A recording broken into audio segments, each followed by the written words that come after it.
Hello students, welcome to the channel.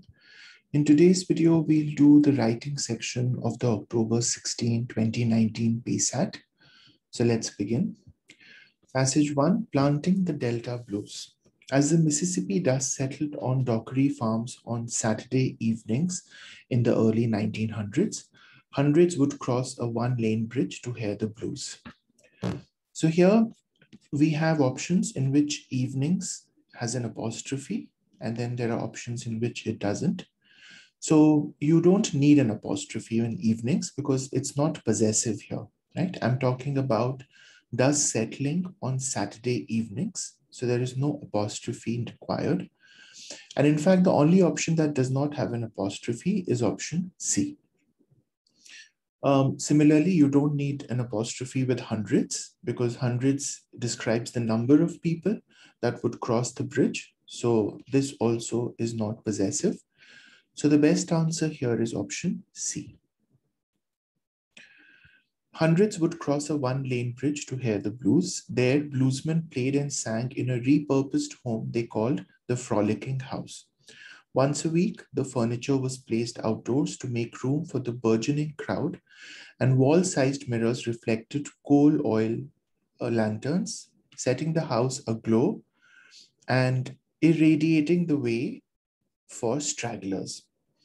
So you're basically saying that these lanterns, they provided light to the house and they provided light to people who were appearing or who were approaching the house, right?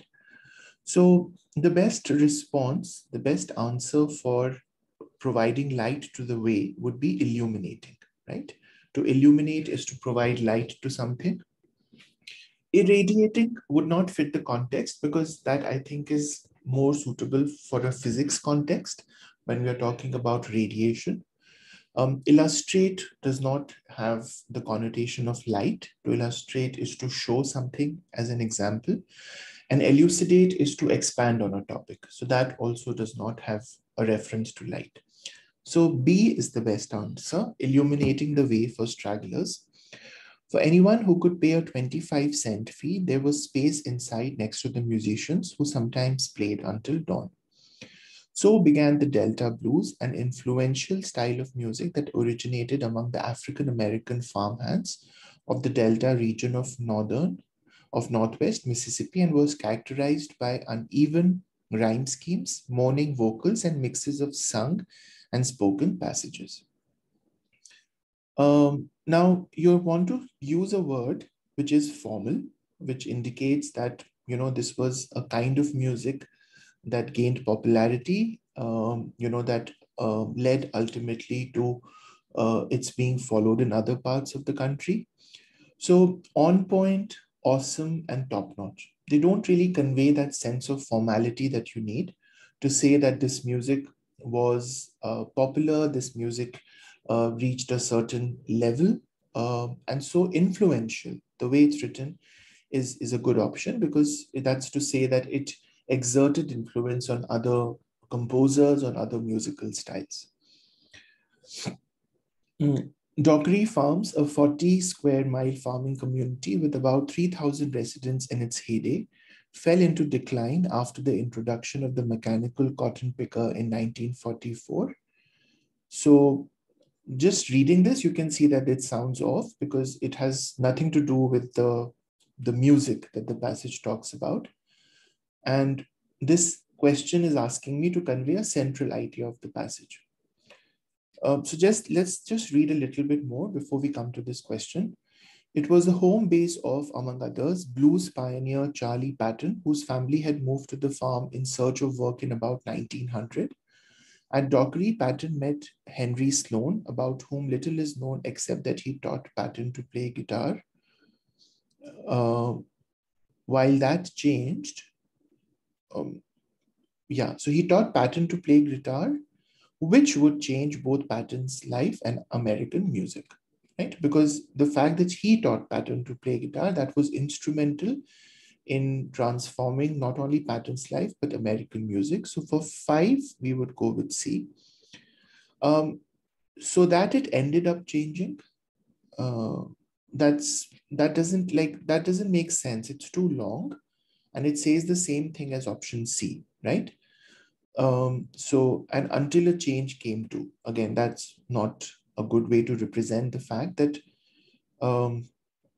that he taught Patton to play music, and that changed Patton's life.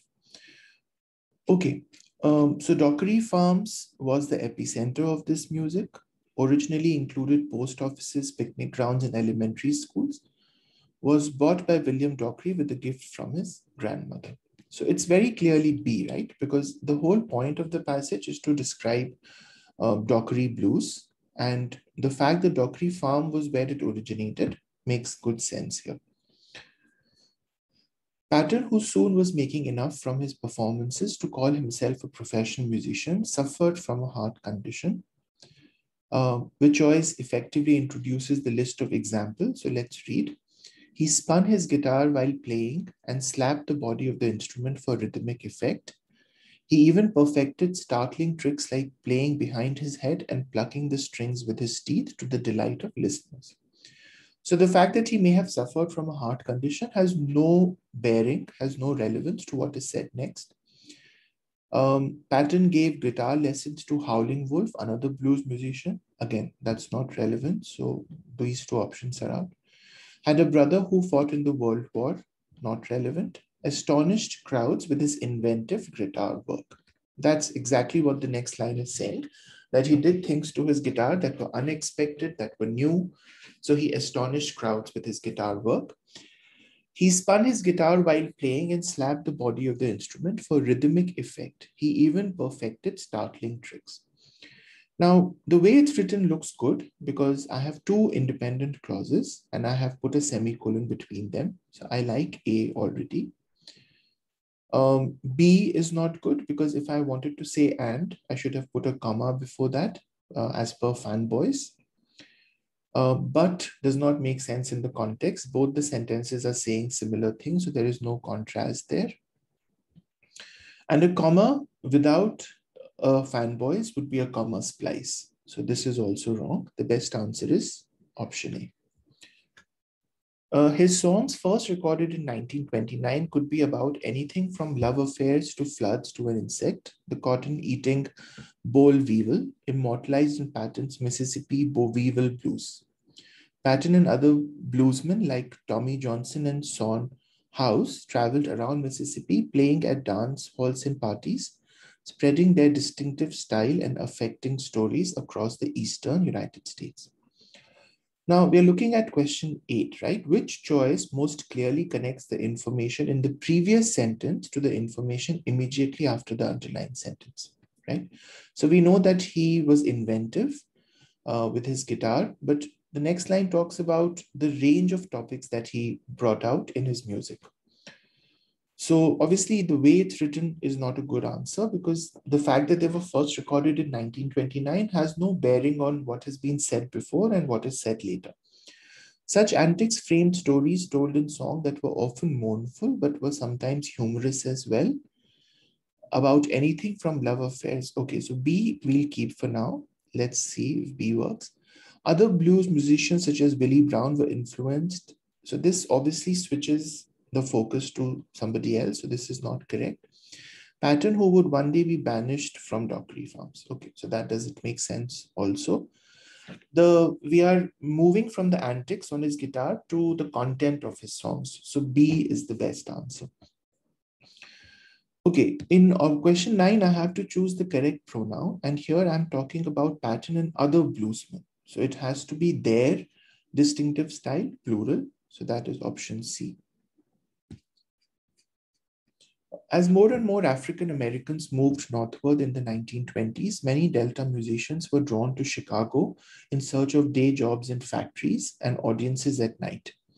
Recording companies began to take note of Chicago's music boom, and by 1926, propelled by the blues' rising popularity, record sales by African American artists reached $5 million. So this recording companies, obviously I would just need to say began to take note. And here I don't need any punctuation because this semicolon or this colon doesn't make sense in the middle of a sentence, right? Remember that both these, the semicolon and the colon should come at the end of a complete sentence. So they are not correct. And if you put two commas around to take note, then that becomes additional information, which means that you should be able to read the sentence without it. And that won't make sense because you can't say recording companies began off Chicago's music boom. So that doesn't make sense. You just say it as it is without any punctuation. The Chicago blues musicians built on the guitar and harmonica-driven tunes of the Delta, adding percussion sections and eventually electronic amplification. But even with these modernizations, Chicago quickly became the center of blues music for the country. The writer wants a conclusion that refers back to the discussion of the origin of blues music, right? So remember that we are talking about technical advances and modernization, but the music itself started from very humble beginnings, right? So even with these modernizations, blues was still characterized by the wailing sound created by the bottleneck slide technique. Okay, this kind of introduces new information, so I don't like it. Even with these modernizations, more opportunities for recording and performing were on the horizon. No, this doesn't refer to the origin of the music. But even with these modernizations, the memory of Mississippi's fields remained in the background, inspiring new generations of musicians. This is a really good answer because one, it sets up the contrast of the modernization with the fields, which the sentence tries to establish. And two, it refers back to the origin of this music on Dockery farms, right? So D is the best answer. Okay, passage 2, the detection of gravitational waves. Roughly a billion years ago and roughly a billion light years from Earth, two massive black holes spiraled inward and merged. In the early morning hours of September 14, 2015, evidence of the collision arrived on Earth in the form of gravitational waves. The detection of the waves, which travel at the speed of light, was the culmination of years of work and resulted in both excitement and a sense of validation among the researchers at the Laser Interferometer Gravitational Wave Observatory, or LIGO. So the question is, the writer is considering deleting the underlined portion and ending the sentence with Earth. Should this underlined portion be kept or deleted?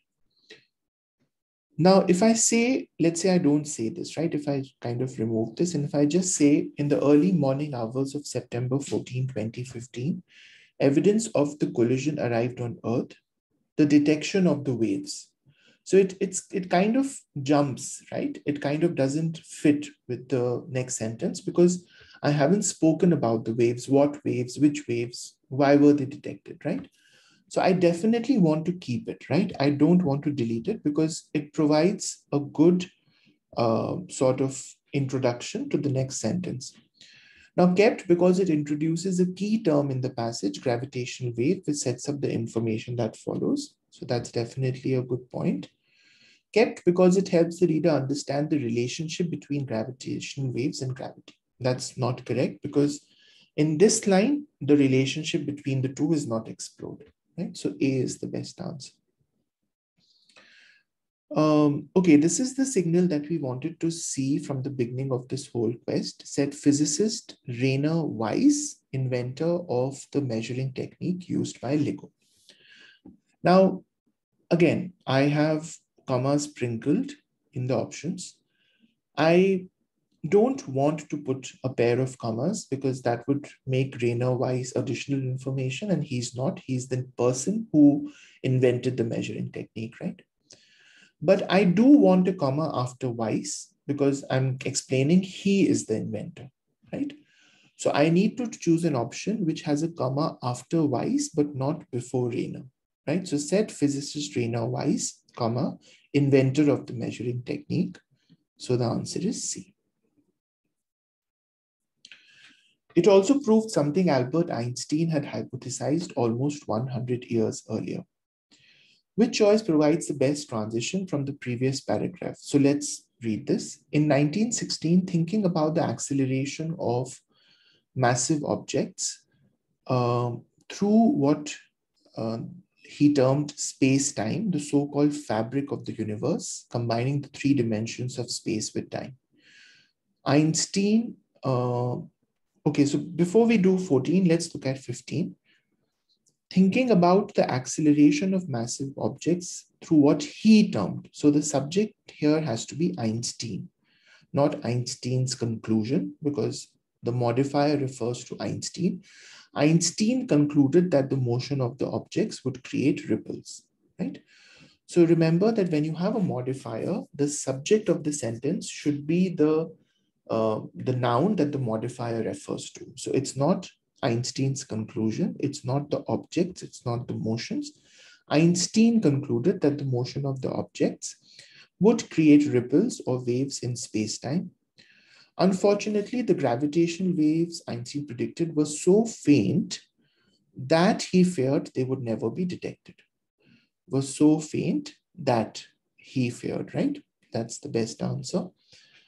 Okay, now let's look at this. So the way you think about it, the way it's written is actually a good answer, because we have discovered gravitational forces which have kind of proved a hypothesis made by Einstein 100 years earlier. So I like A. Weiss, a professor for physics at the Massachusetts Institute of Technology, was one of the three researchers. So this is not relevant to the discussion of Einstein's hypothesis. Albert Einstein published his general theory of relativity. That's not relevant. LEGO continues to improve. It is expected in the near future. Again, that's not relevant. So the answer that introduces the idea of Einstein's hypothesis is option A. By 2015, however, the twin facilities of LEGO have achieved. No, so we are speaking in the past, right? So the twin facilities had achieved.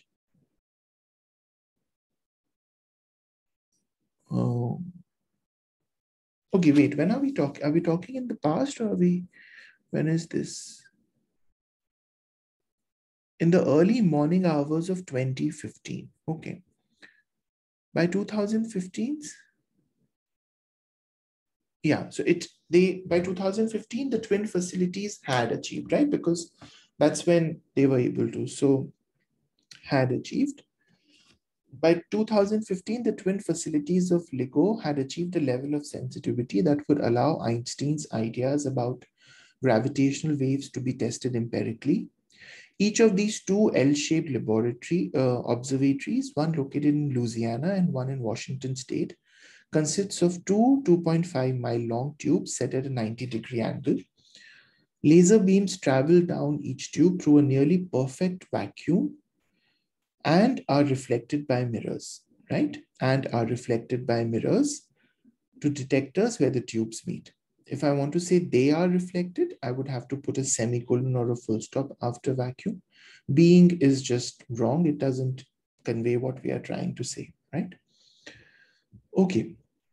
Before we move on, let's look at 17. By 2015, okay, so I'm trying to say here that he predicted that these forces were so faint that they would never be detected, but they were detected, right? So however, is a good connector here, because the previous sentence says that Einstein feared they were not detected. They would not be detected, but by 2015, the twin facilities had achieved a level of sensitivity. So I'll go with A. That connector makes sense. Okay, the detectors are extremely sensitive. The detectors can tell if a gravitational wave has compressed or stretched the distance to either mirror by just 1/10,000th the width of a proton. Okay. The detectors are extremely sensitive. They can tell if a gravitational. Okay, so I like C because that kind of explains how they are sensitive, right? The detectors are extremely sensitive because they can tell. No, it's not a cause effect, right? They are sensitive, and then I'm explaining how they are sensitive. So A is not correct. In addition to being able to, that doesn't make sense. And in order to also doesn't make sense. I'm describing how they are sensitive. They can do this, so it's C. On that September morning, researchers at both facilities observed a series of gravitational waves that rapidly increased in intensity until they peaked about 250 milliseconds after they began, and then dampened almost to zero after 440 milliseconds. Okay, so they peaked, right? So if you look at the relative compression and strength, so it peaks about at 420, right? Or rather 425, because that's like bang in the middle. So 425, they peaked about 425 milliseconds after they began and then dampened almost to zero. These observations are consistent with the scenario of two black holes merging. LEGO physicists spent a month discrediting every possible alternate explanation. Okay, so it has to be ruling out, right? I'm trying to say that I looked at alternate explanations and I ruled them out. I made sure that those were not true. It's not about discrediting them. You don't discredit alternate explanations. You don't disregard them for sure. You definitely consider them and then you rule them out. And you don't call out. Call out and discredit have negative connotations which don't make sense for alternate explanations. So they ruled out every possible alternate explanation for their observation. Okay, passage 3, Fulton's folly. More than a decade after its invention in 1787, the steamboat had yet to catch on. So this pronoun has to refer to the steamboat, right, which is an inanimate object and is singular. So its, is the pronoun. It apostrophe s is it is. So that is not correct. So more than a decade after its invention in 1787, its, the steamboat had yet to catch on. Most people beheld, regarded, right? Most people regarded steamboats as slow, noisy, and impractical, right? First of all, you don't idealize something as something negative. You idealize something as a positive, right? So it doesn't make sense to have B. Observed doesn't make sense because we are trying to say that most people thought of steamboats as slow, right? So regarded is a good word. And beheld is to kind of observe, right? Behold the spectacle, right? So to kind of see. So regarded is the best answer. Most people regarded steamboats as slow, noisy, and impractical. Many were suspicious of the boat's smoke-spewing engines that seemed on the verge of exploding. American inventor and entrepreneur Robert Fulton, however, had grand plans for steamboat technology. With every faith that steam-powered vessels could be a viable form of commercial transportation, he designed a new steamboat. In 1803, he launched his ship on Paris's Seine River, where it promptly sank. Okay, so his initial idea was not successful. He had these grand visions for steamboat technology, but the first time he put it on a river, it sank. After returning to the US 3 years later, Fulton decided to try again. This time he built a ship for commercial use rather than for government or naval use. Okay, which choice sets up the information in the next sentence? So let's read that. While the Paris steamboat was 66 feet long with a single paddle wheel and an 8 horsepower engine, his new steamboat, which came to be known as the Clermont, was 150 feet long with 2 paddle wheels and a 24 horsepower engine. So first for 26, I'm just going to mark option A because this part, which came to be known as the Clermont, is additional information.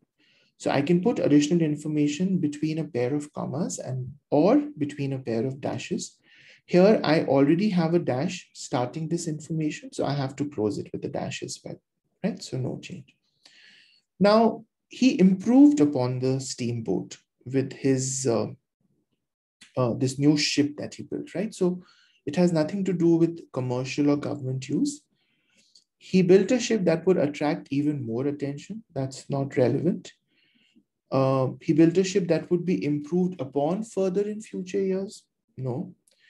He built a ship that was larger, sturdier, and more technologically advanced than his earlier vessel. That makes sense because we know that it was 66 feet long against, it was 150 feet long against the earlier steamboat, which was 66 feet long, and it was driven by 24 horsepower engine. While with his earlier failures still fresh in the public's mind, right? So this is preposition. You have to choose the correct preposition. The failure was still fresh in the public's mind. This is also called idiomatic usage because that's just how the preposition would be used. So yeah, so that is part of word choice. You can get practice on this in the word choice drills on the channel, right? So make sure to check that out. With his earlier failure still fresh in the public's mind, the new boat was dubbed Fulton's Folly. The boat's launch in August 1807 in New York City attracted a large crowd of people who were expecting to witness another disaster. Fulton was intent on proving them wrong. Along with 40 passengers, he embarked on a 150-mile upriver journey to Albany, New York. Just minutes into the voyage, though, the boat's engine stopped. In the tense moment after the engine's roar ceased, the ship's passengers began to murmur anxiously. So in the tense moment after the engine's roar, so engine's roar has to be possessive, the roar of the engine. So I would definitely use an apostrophe here. So D is out. The ship's passengers. So again, the ship's passengers is possessive, the passengers on the ship, and it's singular. So the apostrophe has to be before S, not after S. Apostrophe after S is used for plural possessive. So it would be C. In the tense moments after the engine's roar ceased, the ship's passengers began to murmur anxiously. It seemed certain that history was doomed to repeat itself. Fulton, however, fixed the engine problem within 30 minutes. When the Clermont once again began to move at full speed, Fulton recalled, none seemed willing to trust the evidence of their own senses. Provoking a feeling of astonishment, the Clermont not only completed the 150-mile trip to Albany, but did so relatively quickly. The writer is considering deleting the underlined portion. Should the underlined portion be kept or deleted? I don't know. I mean, it did provoke a feeling of astonishment, but it just sounds a little exaggerated. So let's look at the options. It should be kept because it helps supports the claim made in the previous sentence about the speed of the Clermont. No, that's not it. That's got nothing to do with, yeah. So I'm not very happy with A. Kept because it introduces a valid counter argument to the paragraph's claims about the Clermont. Yeah, that's a good point because everybody expected it to fail, but it did not. Deleted because it interrupts the paragraph's narrative. No, it doesn't interrupt it. And it unnecessarily repeats information about, no, that's not the point. Yeah, so we'll keep it. I would have liked it to be a little less wordy, a little less, it seems too wordy and too hyperbolic, right? But that's fine. We'll keep it because there was the sense that the Clermont would fail, but it didn't. Okay, then we have, oh wait, I did not. This is not the answer to this. Okay, I seem to have answered. Okay, yeah, see, this question is about redundancy and exaggerated usage. It's not about this. Okay, so surprising literally everyone in the world, that's exaggerated. This, as I said, is exaggerated. Throwing everyone for a loop, it's informal to the amazement of all, right? So that's formal, not exaggerated, just, balanced. So you see, the right answer does not include this segment. I was just looking at the wrong question. Okay. Whereas a sailboat would have taken about 4 days to reach Albany, Fulton's steamboat got there in just 32 hours, right? So, yeah, so then the answer has to be A, because the previous sentence is about the relative speed of the Clermont, and this talks about that, right? The counter argument was the previous sentence, which is why we had chosen B when I thought this was being asked, but this is not a counter argument. This is a support for the speed of the Claremont, right? Okay, though Fulton was interested in many types of steam-powered vessels, the steamboat quickly became a popular mode of travel. Okay, so the best transition, so obviously it will be after the Clermont's first successful voyage, because it's got nothing to do with other vessel types. Changing commercial transportation is a little vague, right? It doesn't have a good transition from the previous paragraph where we are talking about the first successful voyage. And the business sense is not something that comes from the previous. So after this first successful voyage, the steamboat quickly became a popular mode of travel. Shortly thereafter, Fulton began running 3 round trips from New York City to Albany every 2 weeks. By 1812, steamboats operated on 6 major rivers, right?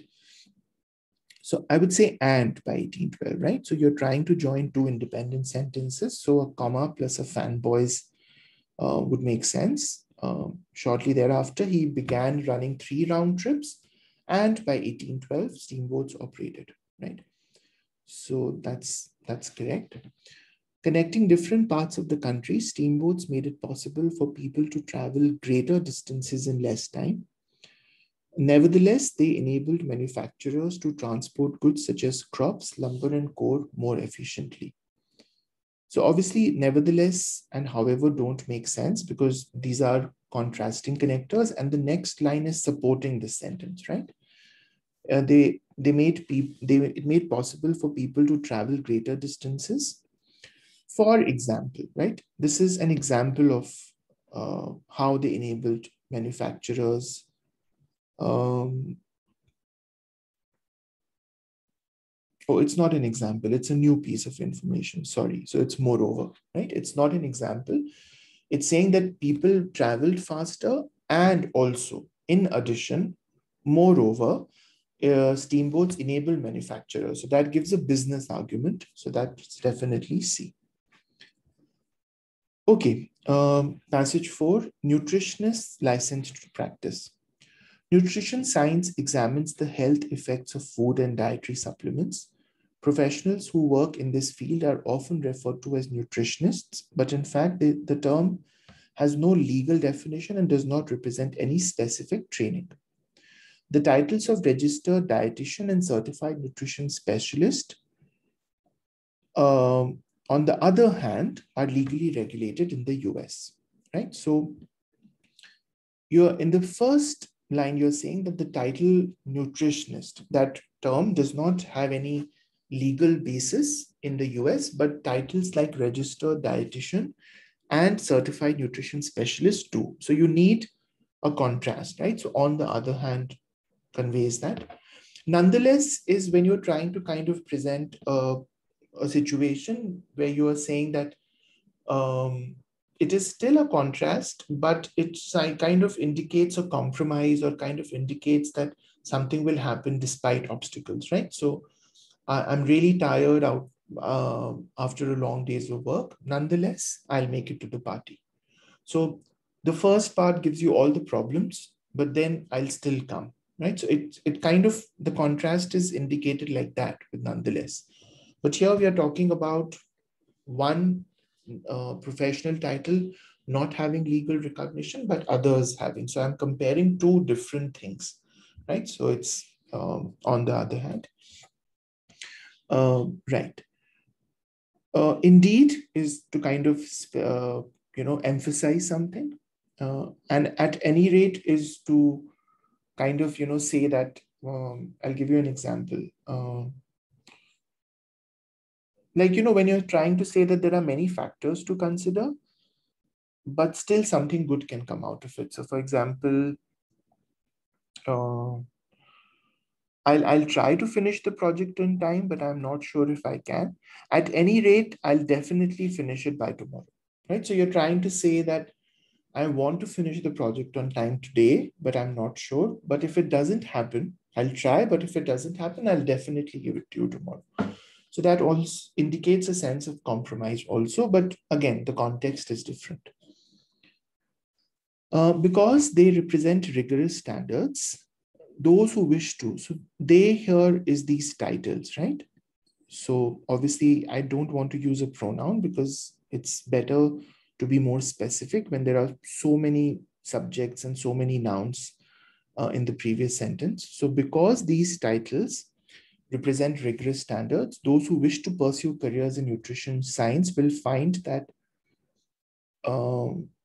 which choice provides the most effective introduction? Okay, so we'll come back to this question because, yeah, we'll come back to this.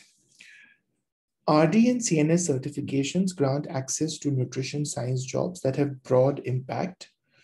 And RD gives practical advice on nutrition and works with the general public in places like hospitals, government agencies, and food corporations. RDs plan balanced meals for hospitals and school cafeterias, for example, and run campaigns on the negative effects of junk foods. So I'm trying to say that they work with the general public, right? So the fact that they need to have a well-rounded education does not support that. They conduct their duties face-to-face or have a solid background. That's not an example of how they work with the public. They plan balanced meals for hospitals and school cafeterias. That's an example. And run campaigns on the negative effects of junk food. To pursue this career, an RD must have a bachelor's degree in a relevant field, such as biology or nutrition science, complete a supervised clinical work program, and pass an examination by the Commission on Dietetic Registration. So the way it's written is correct, I think, because you have a list. So the comma obviously has to come after the end of this entire description. So B is wrong. And so D is also wrong. And you can't have a comma after field because you're describing that the relevant field is biology or nutrition science, right? So it's A. A CNS must additionally earn a graduate degree, pass a qualifying test by the Board of Certification of Nutrition Specialists, and commit to ongoing professional training. Okay, so this is again redundancy. A CNS must additionally earn. So additionally and also is the same. So that's redundant. What's more, a CNS must additionally. That's again redundant. To and additionally, again redundant. You don't need to say that. So just A. A CNS must additionally earn a graduate's degree, pass a qualifying test by the Board of Certification. So you don't need any punctuation here. You definitely can't have colons in the middle of a sentence, as we discussed. A colon can only come at the end of a sentence. And you don't need a comma at all, right? You're just saying it pass a qualifying test. So it's D. Only a CNS can work in highly specialized fields such as medical nutrition therapy, which uses nutrition science, right? That's like the best way to connect it. And this therapy is repetitive, and that doesn't make sense because I'm trying to describe what it does. So I don't have to say and it, and as a therapy is repetitive. So which uses nutrition science to treat existing medical conditions. For example, to identify food allergies or manage sugar levels of people. Okay, nutritionists without the RD or CNS credential may face limited job prospects. In the US, 21 states require RD or CNS certification for work in clinical settings like hospitals or doctors' offices. Although that leaves 29 states in which people can legally practice nutritional counseling without certification, the complexities of the healthcare industry also impact job availability. So I'm already saying although here, right? So although there are 29 states in which you can practice nutritional counseling without certification, so you don't have to say however or but, right? Because although already captures that sense of contrast. So the answer is D. Okay, in 11 states, for example, insurance companies are barred by law from paying for unlicensed work, right? Okay, so insurance companies, none. insurance coverage of unlicensed, right? So it's 18, right? In 18 states, insurance coverage of unlicensed work is prohibited. So that's C. This means that patients would have to pay for their own care from unlicensed nutritionists and are therefore less likely to hire one. Even in the 11 states that have no legal restrictions on unlicensed nutritionists, many insurance companies have their own policies against covering the costs of these practitioners. With these legal and financial considerations shaping the nutrition science job market, RD or CNS certification is the best part. So obviously I need a comma after market because the part before the comma is a modifier. It's describing why you need RD or CNS certification. So it can't stand on its own. So I need a comma, which is D. Okay, let's go back and do that question. Yeah. Because these titles represent rigorous standards, those who wish to pursue careers in nutrition science will find that their job prospects improve significantly through certification. I like that because that's the whole point of the passage, job prospects. Becoming an RD or CNS will help them promote health and wellness. That's not relevant.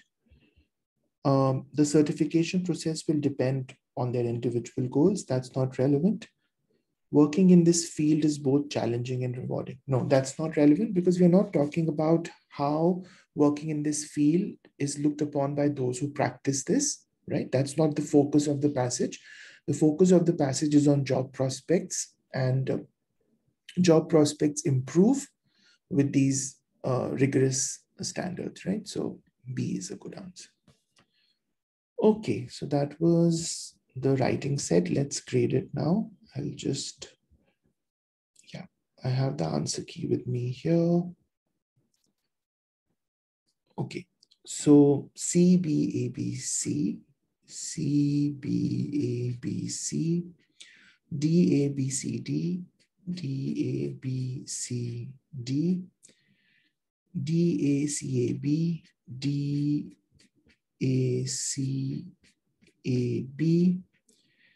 Okay, 16, C, A, D, D, C, C, A, D, D, C. 21, C, D, B, C, D, C, D, B, C, D. 26, A, D, C, D, A, A, D, C, D, A. 31, D, B, C, B, C, D, B, C, B, C. 36, B, A, A, B, triple A, D, B, triple A, D. 41, B, D, C, D, B, D, C, D. Okay, great. So we got all correct. Hope this exercise was useful. I think these writing walkthroughs are important to understand not just grammar, but expression of ideas questions for which you need to know the context and understand passage flow and what the passage is trying to say. If you like this video and this video was helpful, please hit like and subscribe to the channel, help the channel grow. Let me know in the comment section what other content you'd like me to upload. I'll see you all in a new video soon. Take care. Bye-bye.